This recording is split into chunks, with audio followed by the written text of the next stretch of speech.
नमस्कार दोस्तों, मैं हूं आपका दोस्त दुष्यंत सोनी। मेरे पहचान में एक लड़का है मयंक। वो बचपन से ही बहुत बड़ा एक बिजनेसमैन बनना चाहता है। एक बार अभी कुछ दिन पहले वो मुझसे मिला। मैंने पूछा, और मयंक क्या चल रहा है? अब बोला, सर ज़्यादा कुछ तो नहीं चल रहा है। तो मैंने कहा, ज़्यादा कुछ नहीं चल रहा है मतलब क्या?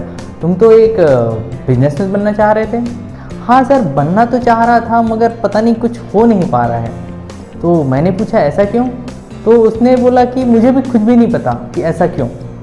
तो क्या आपके साथ भी ऐसा होता है कि आप बहुत कुछ ऐसा कुछ करना चाहते हैं अपने जीवन में मगर कुछ हो नहीं पा रहा है? बहुत कुछ पाना चाहते हैं अपने जीवन में मगर कुछ हो नहीं पा रहा है। पता नहीं कौन सी ऐसी बात है जो आपको पीछे धकेल रही है और आप आगे बढ़ने से रुक जा रहे हैं, या कुछ ऐसा हो रहा है कि आप सफलता के बहुत करीब पहुंच गए और उसके बाद ये सफलता आपको हाथ नहीं लगी। क्या कभी आपके साथ ऐसा होता है कि आप अपने जीवन में सपने तो बहुत संजोते हैं मगर जब पाने की बारी आती है तब फिर वो आपके हाथ से फिसल जाते हैं? तो यदि आपके साथ ऐसा कुछ होता है तो ये वीडियो आपके लिए है। और ऐसे 5 फार्मूले मैं आप लोगों को बताने वाला हूँ जिसको यदि आप फॉलो कर लें तो निश्चित रूप से ये सारी समस्याएं आपके जीवन से निकल जाएंगी।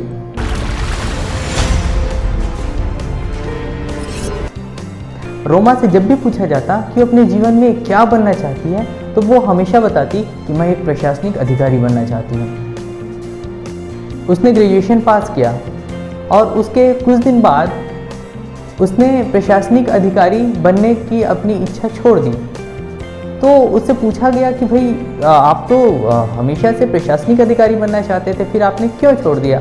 तो रोमा का कहना हुआ कि देखिए, वो प्रशासनिक अधिकारी बनने के लिए मुझको पीएससी या यूपीएससी का एग्ज़ाम दिलाना पड़ेगा और उसमें कितना ज़्यादा कंपटीशन है, कितने ज़्यादा बुक्स पढ़ने पड़ते हैं उसमें, और सबसे बड़ी बात तो ये है कि उसमें सक्सेस रेशियो बहुत ही कम है।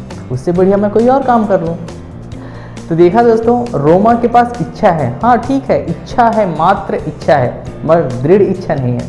ये अक्सर लोगों के साथ होता है कि केवल इच्छा रखते हैं, दृढ़ इच्छा नहीं रखते। इच्छा और दृढ़ इच्छा में काफ़ी अंतर है, और अंतर ये है कि अगर आप केवल इच्छा रखते हैं तो आपको सफलता प्राप्त करना बहुत मुश्किल है। सफलता प्राप्त करने के लिए आपके मन में होनी चाहिए दृढ़ इच्छा कि मुझे ये चीज़ चाहिए, मतलब चाहिए, ये मेरा लक्ष्य मैंने बना लिया है अपने जीवन में और मुझको इसको किसी भी तरह से पाना है, मतलब पाना है। यदि रोमा अपने जीवन में दृढ़ इच्छा लेकर के चले तो निश्चित रूप से वो प्रशासनिक अधिकारी बन ही जाएगी, चाहे प्रतियोगिताएं कितनी भी रहें।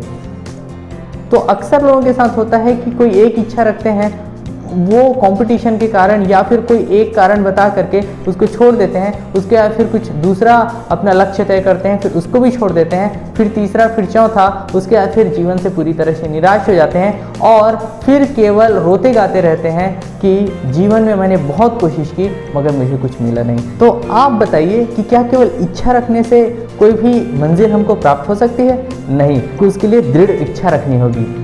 तो आज का पहला मंत्र है, इच्छा नहीं मात्र दृढ़ इच्छा रखिए।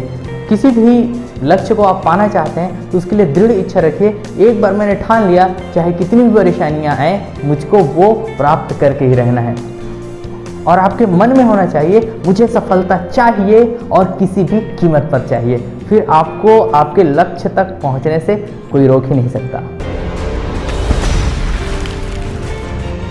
रवि एक्सरसाइज करके बहुत अच्छा फिजिक बनाना चाहता है, एक फिट बॉडी चाहता है, मगर उसके लिए सुबह 5 बजे उठना उसको ज़रूरी लगता है और वो उसके लिए अलार्म भी भरता है। मगर रोज़ ऐसा होता है कि वो अलार्म भर करके सोता है मगर वो उठ नहीं पाता। बहुत लोगों के साथ ऐसी समस्या रहती है। तो रवि सुबह उठने की कोशिश करता है, बिल्कुल करता है, मगर फिर भी नहीं कर पाता। इसका कारण क्या है? रवि सुबह उठने की कोशिश तो ज़रूर करता है मगर वो रात में सुबह उठने की तैयारी नहीं करता, मतलब वो रात में जल्दी नहीं सोता है।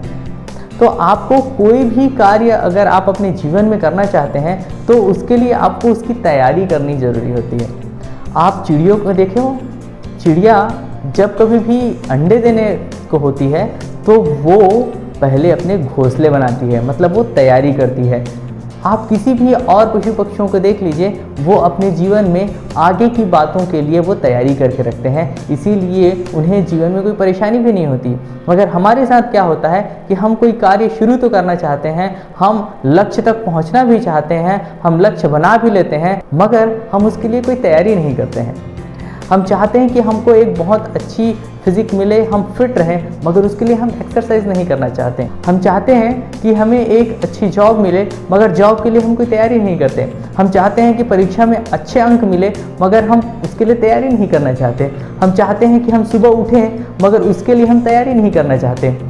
तो सबसे ज़्यादा ज़रूरी है दोस्तों तैयारी करना। तो आप जीत की तैयारी कीजिए, आप ये सोच करके तैयारी कीजिए कि मुझे ये कार्य अवश्य करना है और इसमें मैं अवश्य सफल होने वाला हूँ। अगर आप जीत की तैयारी करते हैं तो आप जीतेंगे ज़रूर। तो जब भी आपको कोई लक्ष्य निर्धारित करना है तो सबसे पहले उसके बारे में पूरी तैयारी कर लीजिए, उसके बाद फिर उसमें कार्य करना शुरू कीजिए, जीत आपकी होगी। वास्तव में तैयारी से विश्वास बढ़ता है और विश्वास से आपको मिलती है सफलता, और आपको कोई नहीं रोक सकता सफल होने से। तो दूसरा मंत्र है तैयारी करो। प्रज्ञा एक सिंगर बनना चाहती है और उसके लिए वो ऑडिशन में भी गई और ऑडिशन में जा करके वो सेलेक्ट नहीं हुई। इसके बाद इतनी निराशा हुई प्रज्ञा को कि उसने फिर आगे कभी भी किसी ऑडिशन में हिस्सा नहीं लिया, और अब कभी उसको गाने के लिए भी कहा जाए तो वो गुस्सा हो जाती है। बताइए, ऐसे में कहीं सफलता प्राप्त होती है? निरंतरता बहुत ज़रूरी है, आपको प्रयास करते रहना बहुत ज़रूरी है। हर इंसान को एक ही बार में सफलता नहीं मिल जाती। आप बड़े से बड़े एग्जाम्पल देख लीजिए, आपको देखने को मिलेगा कि वे एक ही बार में सफल नहीं हो गए हैं, वे कई बार प्रयास किए हैं, लगातार प्रयास किए हैं। एक बार असफलता मिली, 2 बार असफलता मिली और कई बार असफलता मिली, फिर भी वो प्रयास में डटे रहे, तब कहीं जाकर के उनको सफलता मिली। लता मंगेशकर जी को कह दिया गया था आपकी आवाज़ बहुत पतली है और आप एक अच्छे सिंगर नहीं बन सकते, मगर आज देखिए उनको पूरी दुनिया सुनने के लिए बेताब रहती है। अमिताभ बच्चन जी को कह दिया गया था कि आपकी लंबाई बहुत ज़्यादा है, आवाज़ में दम नहीं है, आप यहाँ से चले जाइए, और आज मगर देखिए उनको हर कोई फॉलो करना चाहता है, वो हर किसी के पसंदीदा कलाकार हैं। तो आप बहुत सारे एग्जाम्पल्स देख सकते हैं। अब्राहम लिंकन को एक बार में सफलता नहीं मिल पाई थी, थॉमस अल्वा एडिसन को एक बार में सफलता नहीं मिल पाई थी, हमारे भूतपूर्व राष्ट्रपति अब्दुल कलाम जी को एक बार में सफलता नहीं मिल पाई थी। आप ऐसे बड़े बड़े व्यक्तित्व को देख सकते हैं जिनको एक बार में कभी भी सफलता नहीं मिलती है, उनको बार बार प्रयास करना होता है। आप चल रहे हैं, एक बार आप गिर गए, अगर आप सोचे कि मैं गिर गया अब मेरी हार निश्चित हो गई है, तभी आप हारे हुए हैं। यदि आप वहाँ से उठ गए और फिर चलने की कोशिश करते हैं तो निश्चित रूप से आपको सफलता ज़रूर मिलेगी। आप रुके हुए हैं तो आप रुके हुए हैं, उससे आप अपने मंजिल की तरफ आगे नहीं बढ़ सकते। मगर यदि आप दौड़ नहीं सकते हैं तो चलिए, चल नहीं सकते हैं तो कम से कम थोड़ा थोड़ा खिसकिए, मगर आपको अपनी मंजिल की ओर आगे बढ़ना बहुत ज़रूरी है। चाहे वो थोड़ा थोड़ा ही क्यों ना हो, मगर आगे बढ़ना ज़रूरी है। आप केवल कार्य प्रारंभ करके उसे छोड़ ना दें, बल्कि आप उसमें निरंतर लगे रहिए। तो तीसरा मंत्र है लगातार लगे रहिए। रोहित ने प्लानिंग की है कि वो आज सुबह से उठकर पढ़ेगा ही। सुबह उठा और उसके बाद जैसे ही पढ़ने वाला था उसी समय उसके दोस्त का फ़ोन आ गया। अब दोस्त है ना, तो कैसे वो उसको स्किप कर सकता है, तो उसने फ़ोन उठाया और 1 घंटे उसने फ़ोन में बात कर ली। अब बताइए कि क्या अब पढ़ने का मूड होगा? नहीं होगा। ये अक्सर हमारे साथ होता है कि हम कोई कार्य करना तो चाहते हैं, मगर हमारे पास इतने और काम आ जाते हैं जिसके कारण हम जो मुख्य कार्य है वो नहीं कर पाते हैं, जिसके कारण हमें असफलता मिलती है और साथ ही हमारा जो मुख्य लक्ष्य है उसके प्रति हमारी रुचि कम हो जाती है। हम जो कार्य करते हैं उसके लिए सबसे ज़रूरी है कि हम प्राथमिकता तय करें कि हमारे जीवन में सबसे ज़्यादा ज़रूरी चीज़ कौन है और उस काम के लिए